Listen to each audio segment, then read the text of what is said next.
Ladies and gentlemen, there comes a moment in every human life when pain stops being private and becomes a revelation. There comes a moment when you look at someone who broke your trust, wounded your heart, or shattered something sacred in you, and you ask yourself a question so sharp it feels like glass in the throat. How can they hurt me and then act like nothing happened? How can a person look you in the eye, take from you what was precious, leave behind devastation, and then continue their day as if your pain were invisible, as if your tears had no meaning, as if your suffering were only background noise in the theater of their life? This is one of the deepest and most disturbing experiences of the human soul. It is not merely betrayal, it is not merely disappointment, it is the psychological cruelty of being denied the reality of your own wound. Because pain itself is difficult enough, but pain combined with denial becomes something else entirely. It becomes an assault on your inner world. It creates confusion. It creates self-doubt.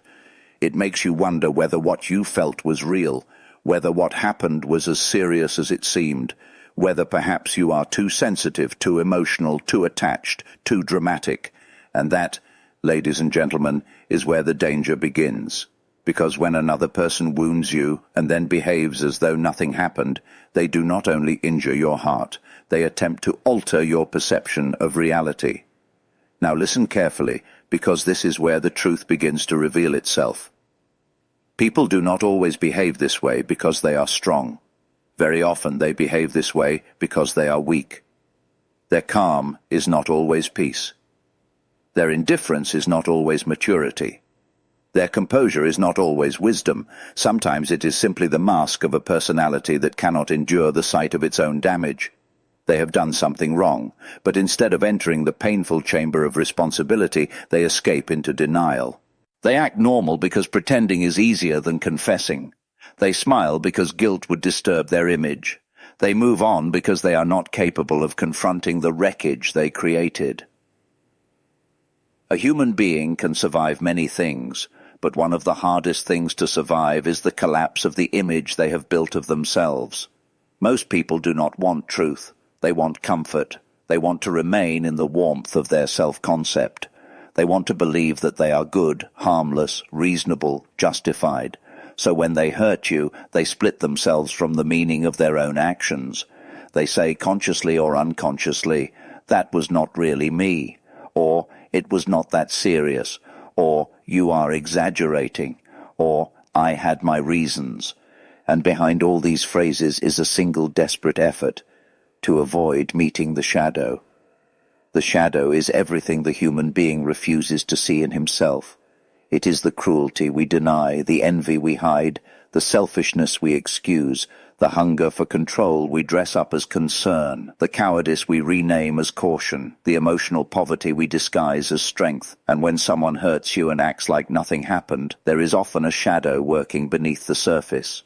Not always with dramatic evil, not always with theatrical malice, but with the ordinary and frightening machinery of unconsciousness. They may truly believe their own excuse. They may sincerely think they are innocent. They may have convinced themselves so thoroughly that they can pass by your pain without trembling.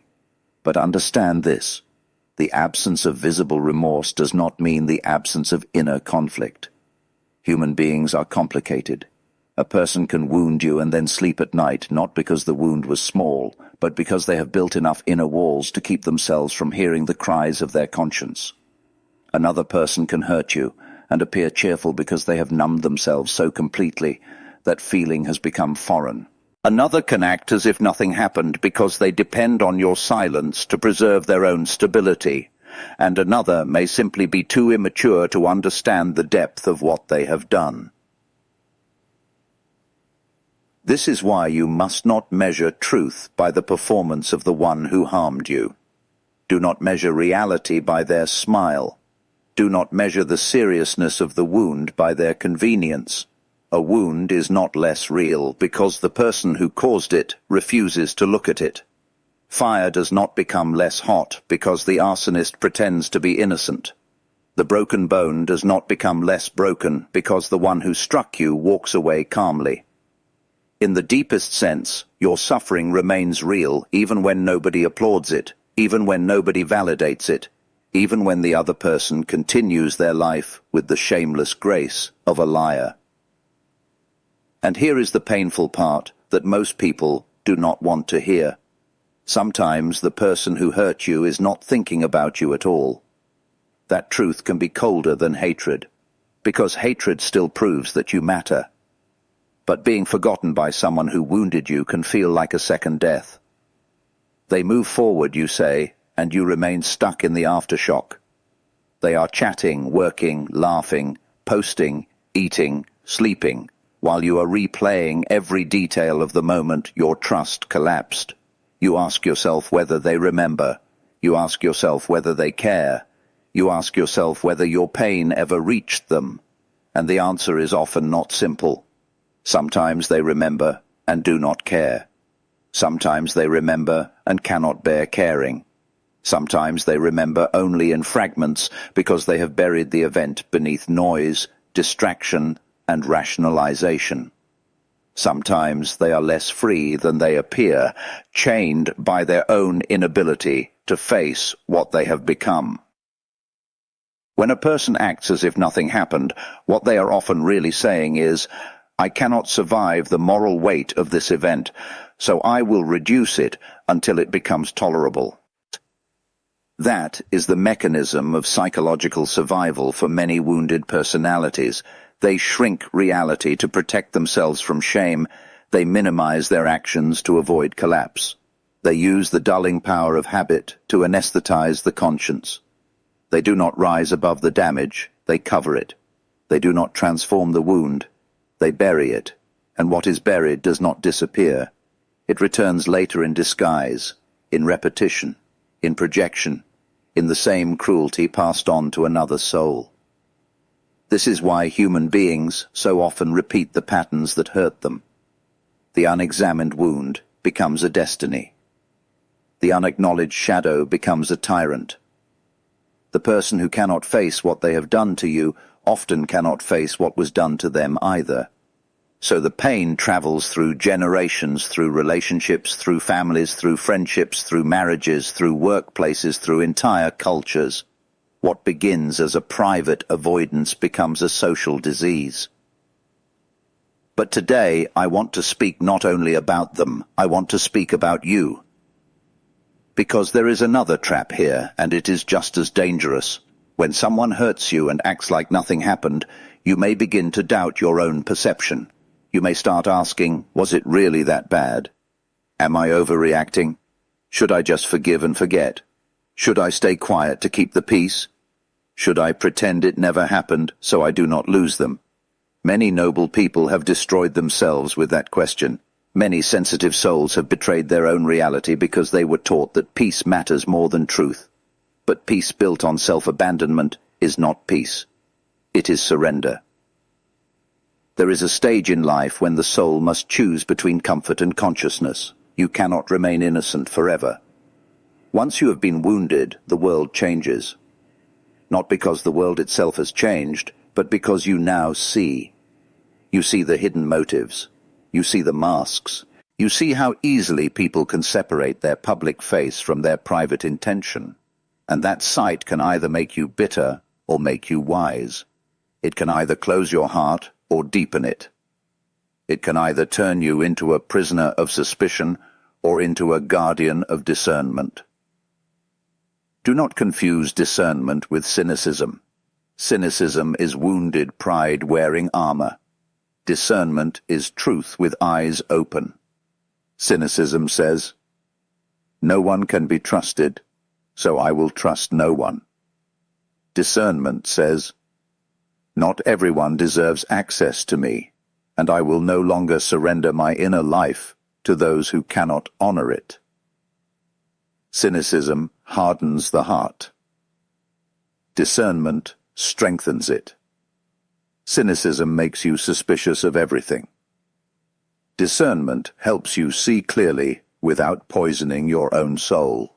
That is a great difference. Now let us go deeper. Why do some people hurt others and then act as if nothing happened? Because to truly acknowledge the harm they caused would require an inner revolution. It would require humility, and humility is unbearable to the ego. It would require remorse, and remorse demands vulnerability. It would require accountability, and accountability threatens power. It would require them to see themselves not as the hero in their own story, but as a flawed human being capable of injustice. And many people would rather protect their self-image than protect your heart. They would rather live in a false identity than live in truth. This is why the ego is so dangerous. The ego does not merely say, "I want to be respected." It says, "I must never be wrong." It says, "I must always be justified." It says, "I must not be seen as weak." It says, "I must not be the villain." And when the ego is threatened, it defends itself by any means necessary. It lies, it projects, it accuses others, it forgets selectively, it rewrites the past, it performs innocence, it changes the subject, it acts as though the pain belongs to you alone, as though your memory were unstable and theirs were pure. This is not power, it is fear. And what is fear really? Fear is the refusal to stand naked before truth. Fear is the force that makes a person hide from their own heart. Fear is what turns conscience into noise and responsibility into threat.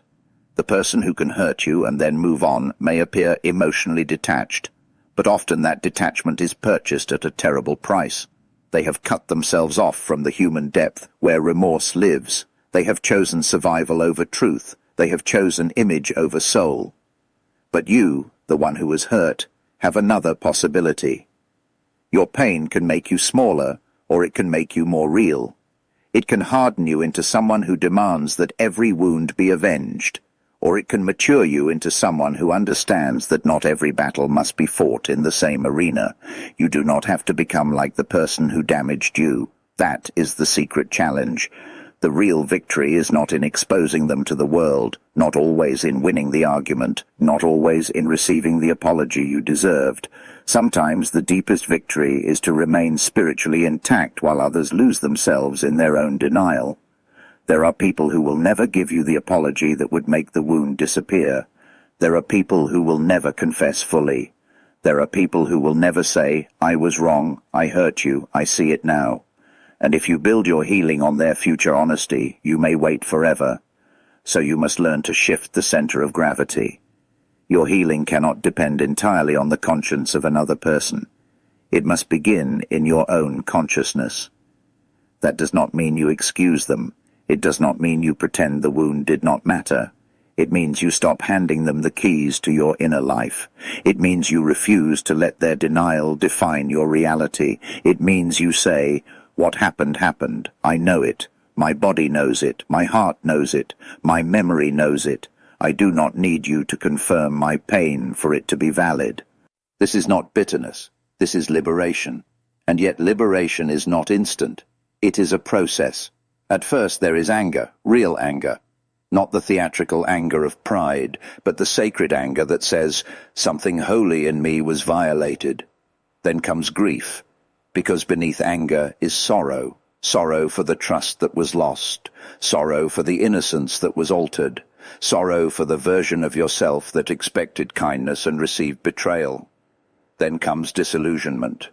And disillusionment is painful, but it is also cleansing. It tears away illusions that could have trapped you for years. Finally, if you are courageous, there comes integration. Integration is when the wound no longer rules you, when the memory no longer controls your nervous system, when the event becomes part of your story, but not the dictator of your identity. This is the real psychological task, not to erase what happened, but to integrate it, not to pretend it never touched you, but to make it serve your growth instead of your destruction. Every wound demands a decision. Will you become bitter, or will you become deeper? Will you become rigid, or will you become wise? Will you see all of humanity through the face of the one who hurt you? Or will you recognize that the human soul contains both shadow and light, both deception and love, both cowardice and courage? This is why understanding does not mean excusing. When you understand why someone acts as if nothing happened, you are not giving them a free pass. You are refusing to be psychologically enslaved by your confusion. Confusion is the first prison. Once you understand the pattern, the spell begins to break. You may still grieve, but you no longer idolize. You may still ache, but you no longer beg the wound to become something else. You begin to see the person clearly, perhaps for the first time. And when you see clearly, you can finally ask the right questions. Not, why don't they care the way I care? But what in them makes caring dangerous? Not, why didn't they love me enough? But what made them incapable of holding the responsibility of love? Not, how could they do this and be fine? But, what kind of inner emptiness allows a human being to keep walking after causing harm? These are harder questions, but they are better questions. They move you out of the theater of self-blame and into the laboratory of truth. People who hurt others and act like nothing happened often rely on one thing: your expectation that they should feel what you feel. But they may not. Their soul may be organized differently. Their conscience may be underdeveloped. Their emotional life may be fragmented. They may live through a mask so long that the mask has become their face. And when the mask is the face, real encounter becomes almost impossible. You are not dealing only with a person. You are dealing with a structure of defense. That is why arguing with such people often leaves you exhausted. You are trying to speak to their humanity, but they are hiding behind their armor. You are seeking recognition, but they are seeking protection. You are looking for truth, but they are protecting an image. The conversation becomes asymmetrical. You bring your heart. They bring a strategy. You bring memory. They bring denial. You bring pain. They bring performance. And performances are dangerous because they resemble human contact while evading it. But do not let this make you despair. There is a nobility in refusing to become cynical. There is a nobility in saying, I know what people are capable of, and still I choose not to abandon my own capacity for truth. That is maturity. That is strength. Strength is not the ability to harden instantly. Strength is the ability to remain soft without becoming naive. It is the ability to know the shadow exists and still not worship it. It is the ability to see human weakness without being consumed by disgust. It is the ability to say, you hurt me, but you will not own my soul. The soul is the most precious thing in a human life. It is not merely a collection of feelings. It is the deep center from which meaning emerges. When someone wounds you and acts like nothing happened, they may touch your emotions, your confidence, your plans, your sleep, your appetite, your trust, but they should not be allowed to define your soul. And the only way they can define your soul is if you hand them that authority through obsession, revenge, or self-doubt. So here is the task. Retrieve yourself. Retrieve the part of you that keeps asking for an apology as though it were oxygen. Retrieve the part of you that keeps replaying their indifference as though understanding their silence would heal the wound. Retrieve the part of you that feels embarrassed for caring so deeply. Retrieve the part of you that thinks your pain makes you weak. No. Your pain makes you human. Your continued capacity to feel after being wounded is not weakness. It is evidence that your soul has not yet become a stone. And let me say something difficult but necessary. Not every person who hurts you is aware of the full depth of what they are doing. Some are, and some are not. Some choose cruelty deliberately. Others choose convenience and end up causing cruelty because they never develop the moral courage to pause and reflect. Some people are conscious villains. Many are unconscious harm-doers. The result may look similar from the outside, but psychologically it matters. Why? Because it explains why they can act normal afterward. They have not fully entered the moral reality of the event. They live in fragments. The part of them that caused the pain is disconnected from the part of them that continues routine life. But the consequences remain. The wound remains. Your body remembers. Your nervous system remembers. Your heart remembers. The body keeps the score long after the ego claims innocence. So when you ask, how can they act like nothing happened? The answer is often, because they have fragmented themselves enough to survive the event without feeling its full meaning. That is not healing. That is evasion. And evasion always creates future suffering. The sad irony is that the person who avoids their guilt today often becomes the person haunted by repetition tomorrow. A life built on denial must constantly defend itself. It must keep pushing away truth.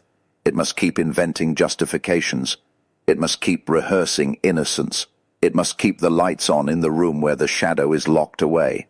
That is exhausting. A soul cannot divide itself forever. What is denied returns. What is rejected reappears. What is not faced becomes fate. And now I speak to the one listening who has been hurt. Do not let the lack of remorse in another person make you believe your pain is unreasonable. Do not let their composure convince you that nothing significant happened. Do not let their silence gaslight your memory. There are wounds that change a life quietly. There are betrayals so subtle that only your soul notices the fracture at first. And there are moments when the world goes on as usual, while something inside you dies or transforms forever. That is real. That matters. But you must also know that your life is not over because someone failed to meet you in truth. In fact, your life may be beginning there. The moment the illusion breaks can be the moment individuation begins.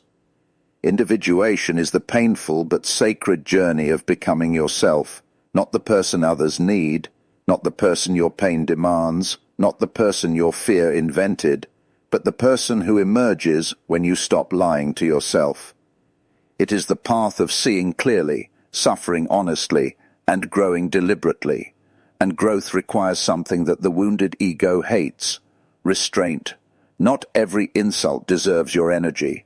Not every betrayal deserves your life. Not every person deserves access to your emotional bloodstream. Sometimes the highest form of dignity is silence. Not the silence of surrender, but the silence of elevation. The silence that says, I no longer need to chase what has already shown me its nature. That is not weakness. That is mastery.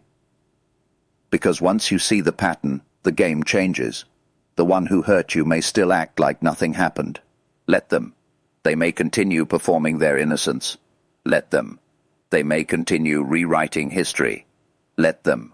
Their denial is not your prison unless you enter it. Your role is not to drag them into conscience. Your role is to reclaim your own clarity. You were not sent into this life to become the custodian of someone else's guilt. You were sent to become whole. And wholeness begins when you stop asking the wrong question. Not, how do I make them care? But, how do I protect my peace now? Not, how do I force them to admit the truth? But how do I live in truth without them? Not, how do I get the old version of my life back, but who am I becoming because of this? These questions do not erase pain, but they move pain into purpose. There is another mystery here as well.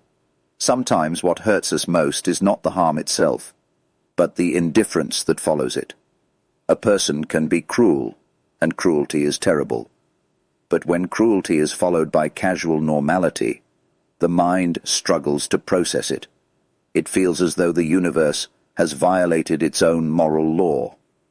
There should be consequence, you think. There should be acknowledgement.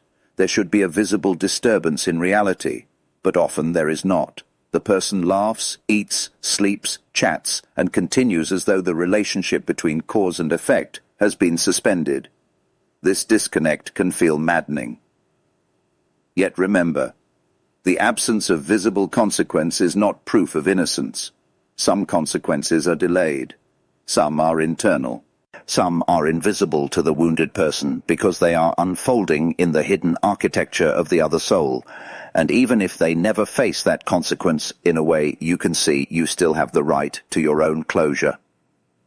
Closure is not always a conversation. Sometimes it is a decision. Sometimes it is the moment you stop inviting confusion back into the house of your mind.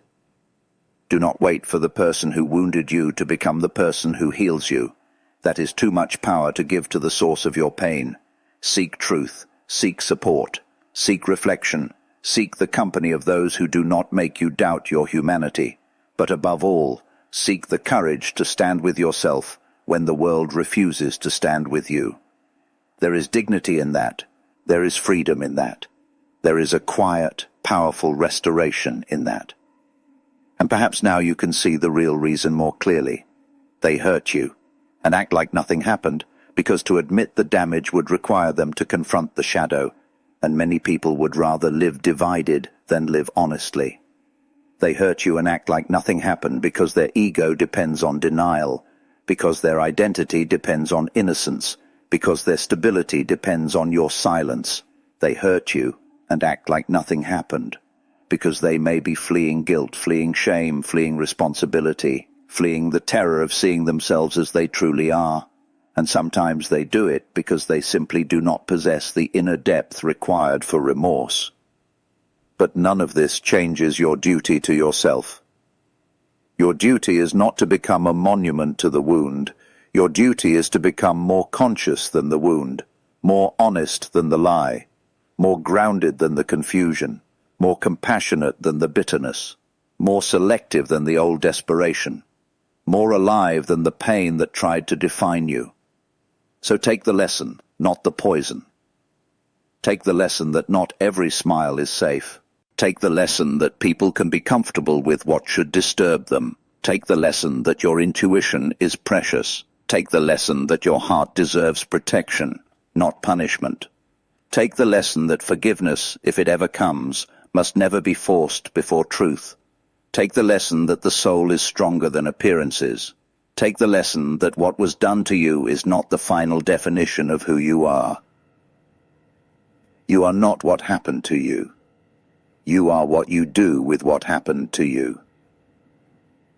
And if you do this work with courage, then one day you will look back and realize something remarkable.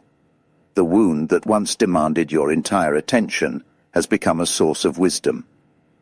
The betrayal that once made you doubt yourself has taught you discernment. The indifference that once broke your heart has taught you the value of sincerity. The person who acted like nothing happened has unknowingly become part of the story that awakened you to everything that matters. That is the paradox of pain. It can destroy the naive self, or it can reveal the real self. It can make you smaller, or it can make you truer.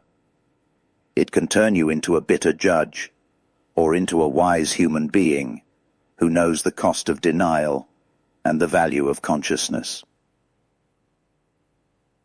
So let them act like nothing happened, if that is all they are capable of. Let the mask remain on their face. Let their denial continue if it must. But you, ladies and gentlemen, do not live inside their denial. Do not rent your soul to their performance. Do not let their unresolved shadow become your identity. Stand where truth stands. Stand where dignity stands. Stand where the heart, though wounded, remains awake. Because in the end, the person who can look at pain honestly is already more free than the person who must pretend it never existed. And that, perhaps, is the deepest reason of all. Not because they are stronger, not because they are better, not because they have won, but because they have not yet dared to meet themselves. And you, if you are brave enough to face what happened, to name it, to feel it, and to rise beyond it, will become someone they may never understand. Not broken, not bitter, not blind, but conscious. And consciousness is the beginning of freedom.